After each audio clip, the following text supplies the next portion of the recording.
Hello and welcome to Fridge Camp. If you eat food, then this is the show for you. In the fridge today, have you ever wondered why cooking is just so great? Well, we're going to show you why, plus a few reasons you wouldn't expect. And us and our crew give you all of our favourite horror date stories. But first, does cooking make you more attractive? Ben cooks a lot, and I've not been attracted to him once, so no.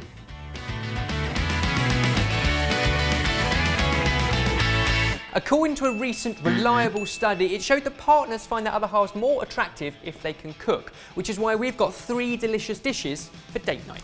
First up, Ben's scrapping all foreplay and getting his pork schnitzel out for me. It's not our date night. First up, our parsley and lemon roasted new potatoes. That's new potatoes already washed and cleaned into a baking tray with salt, pepper, olive oil and into an oven at 200 degrees Celsius for about 40 minutes. You might want to give them a shake or a turn every so often. It's date night, Ben. You got some good meat for me? I've got 2 wonderful pork chops, although this recipe is enough for 4, but we'll demo it with 2. What kind of date night are you having? That's why I'm doing it for 2. What we want to do is bash them out really thin between 2 sheets of cling film and season them up nicely. See where your date nights go. If you don't have a rolling pin, you can use a meat tenderizer or even your fist. Basically, you want to bash it out to about the thickness of a centimetre, but even all over. Peel this back. Yep. Oh. And if you just give it a little sprinkle. Yeah. Perfect. Next up, we want to panne our pork pieces. So, flour, egg and breadcrumb, a few twists. Yep. The flour is going to have cayenne pepper in it. Oh, spice up your night. The eggs are going to be whisked, so it's actually just egg white, whipped up until they're frothy. It makes it really light and fluffy. It's good when it's frothy. And the breadcrumbs have been made from toast. As always, when you're panning, best to keep one dry hand, one wet hand. To cook our schnitzel, we're going to do it in a pan, on the hob, in half butter and half lard. Lard, the perfect date food. Slow and steady, so you've got 3 to 5 minutes on each side. So they'll go nice and crispy, but the pork will cook through. Whilst our schnitzel does its thing in the frying pan, we can chop up some parsley and get some juice from some lemons to toss through our roast potatoes when they're ready. So, squeeze of lemon over our potatoes. It's already got the oil. Plenty of parsley.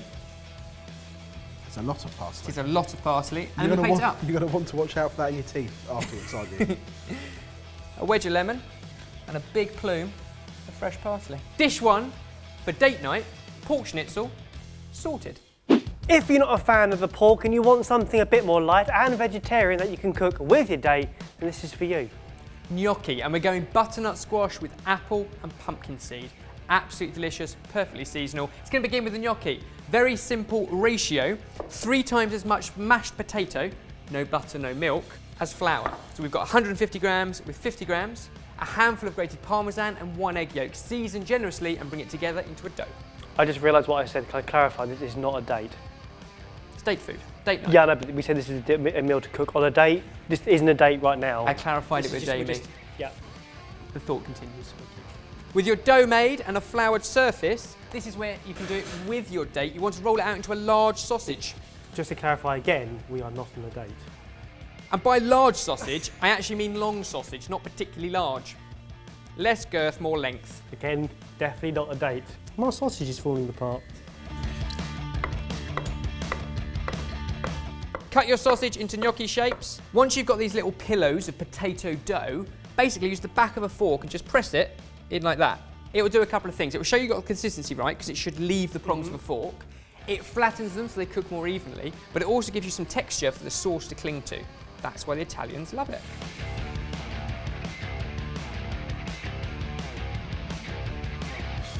With the gnocchi made, they take very little time to cook at all. So while we leave them on the board, we'll move on to the sauce. The sauce needs some of this diced up as fine as possible. That means it will cook as quick as possible in olive oil with a little bit of garlic. Top tip, I was once told by an Italian, peel the garlic but leave it whole. It's going to give the flavour to the dish, but they don't actually eat it. And whilst they're frying, we're also going to chop up an apple and some chives. Mike, is this apple actually your lunch? Yes, that's my Was his lunch. Oh well. I want gnocchi instead now. Deal. Once your squash has softened, you want to fish out that clove of garlic. It's done its job, everything is smelling amazing. And then everything else happens pretty much at the same time. Gnocchi pieces go into rapidly salted boiling water until they float. Apple, chives and cream go into the softened squash to make a sauce. If you want to be fancy and you don't mind the extra... It's a date, Ben, we should be. You don't mind the extra dirty pan, then in another pan, some butter, and you want to cook your gnocchi in browned butter. So you want that butter nice and hot and foaming, beginning to go nutty brown, and if you just colour your gnocchi in it, for literally a second, it just adds another level of awesomeness. My mum was reading one of your recipes the other day. On a date? Well, she didn't specify. But she was in the shops and she was shopping for brown butter. I think she read the recipe wrong. Some of that gorgeous, creamy squash and apple mix, and then some pumpkin seeds. Lovely. And I'll tell you what, if I was served that on a date, I'd be mighty impressed. It's our squash and apple gnocchi, sorted. Your first course has gone down well. Your date is really enjoying it. But it's getting to the business end of the evening now. And she utters the immortal words, "What's for dessert?" And you say, Salted caramel affogato. and she says, what? It's basically like a classic Italian dessert, but with a salted caramel twist. Think tiramisu flavours, but a hot and cold combo. It's sublime. And really easy to knock up as well, isn't it? Way ahead of time, so you can whip up mascarpone cheese with sugar and caramel sauce until it's super smooth and silky.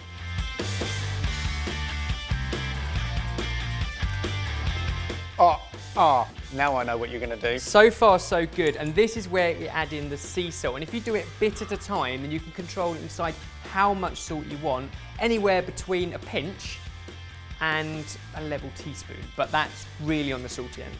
And salted caramel is this generation's aphrodisiac, isn't it? Fact. Like Joe Sugg. Then all you need to do is freeze this solid, so get it into a bowl and into the freezer, and that's why this is awesome date night food, because it's there in the freezer if you need it. If it doesn't become required, it'll wait till next time. Oh, I see what you mean. You mean if it goes really well? Or If you're full of Cheese early. gnocchi. That's what you meant. if you're isn't full it? of gnocchi. If you're full of gnocchi. Just before you're ready for dessert, take the ice cream out of the freezer because it is rock solid and too hard to scoop while you make your coffee. Yeah, now you want a good quality, strong coffee, so none of that instant rubbish. We've got a kamoka pot here, Kamoka pot. and if you unscrew it like this, take this little bit out here, you fill that full of water, remove the filter and pack it full of fresh ground coffee. Pop the filter inside, put on the lid, and put it on the hob to heat up. The water will boil and go through the coffee and into the top part, giving you delicious, lovely, instant, but only in time, coffee. Wow. When you've cooked on a date before, do you wear the chef's jacket while you cook? Is it like do you think it's a chef's jacket of power? Do you think it makes your It date gives me power. weak at the knees? Thinking, this is poppable. I very rarely cook on a first date. I like to hand the food over to somebody else in a nice restaurant. But if it's more relaxed, then you're in your home. I still wouldn't wear this. Okay, hot ice cream scoop going into a glass. Here it is. I feel like this is the one where presentation matters, right? You're going to layer crumbled biscuits in, so amaretto, that's almond biscuits. Nice smooth ball for the top, ish. If you're going the whole hog, a little dribble of almond liqueur. Yep. That's it. Thanks. And then the moment of truth, and this is the one you kind of do at the table in front of your date. You pour over the beautiful hot espresso. That is very, very impressive. Finish it with some coffee beans. And there we go. An incredible salted caramel affogato sorted. I think we need to see all these in the sexies.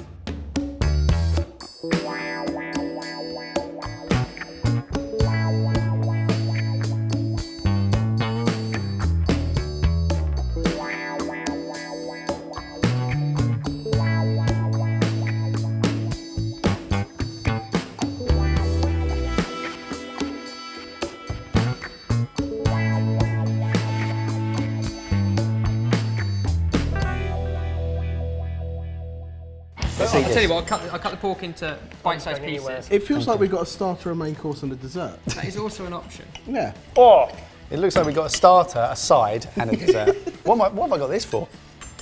That is some posh gnocchi. I'm going for schnitzel.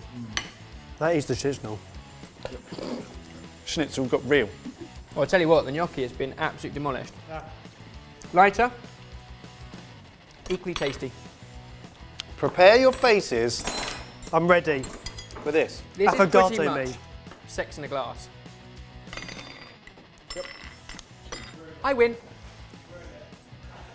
Go back for the schnitzel. I wasn't going to leave the schnitzel, was I? We just came back to say that cooking for a date is a fantastic reason to cook, but there are loads more. Have a look at this. So in fitting with our main feature, we thought that we'd come up with 5 reasons why you should cook. And obviously, these are all backed up with scientific study. So without further ado, number 1, cooking makes you more attractive. According to a study by the food company Pure Asia, 48% of people say that being able to cook makes a person more attractive to them. And 23% of 18 to 34-year-old men say they cook to potentially seduce a partner. Number 2, cooking makes you human. The only thing that separates humans from every other living organism on the planet is our ability to cook our food. Cooking the food unlocks the nutrients we need, and 1.8 million years ago was what caused our current species, the Homo erectus, to develop. Number 3, cooking makes you a better person. Researchers at the University of Antwerp in Belgium interviewed 466 people and asked them how often they ate home-cooked family meals during childhood. Those who had shared meals more frequently in childhood scored better for altruistic behaviours. Simply grabbing dinner with friends and ordering your own entrees doesn't have the same bonding effect. Number 4, chefs get to have tattoos. A survey of a number of tattoo parlours in the US revealed that the most frequent occupation held by clients was chefing. There are many suggested reasons for this, one being the work hard, play hard lifestyle and the passion for food required to maintain the tough working environment, or as Anthony Bourdain put it, it takes a special kind of crazy to stay in this business. Number 5, represent your nation. Market and consumer research organisation GfK queried over 27,000 people aged 15 and up from 22 countries about the amount of time, expertise and passion they devote to kitchen duty on a weekly basis. As you can see, India came out top on hours per week with an average of 13.2 hours. Italy came out as the most passionate with 43%, and South Africa were the country most knowledgeable with 50%.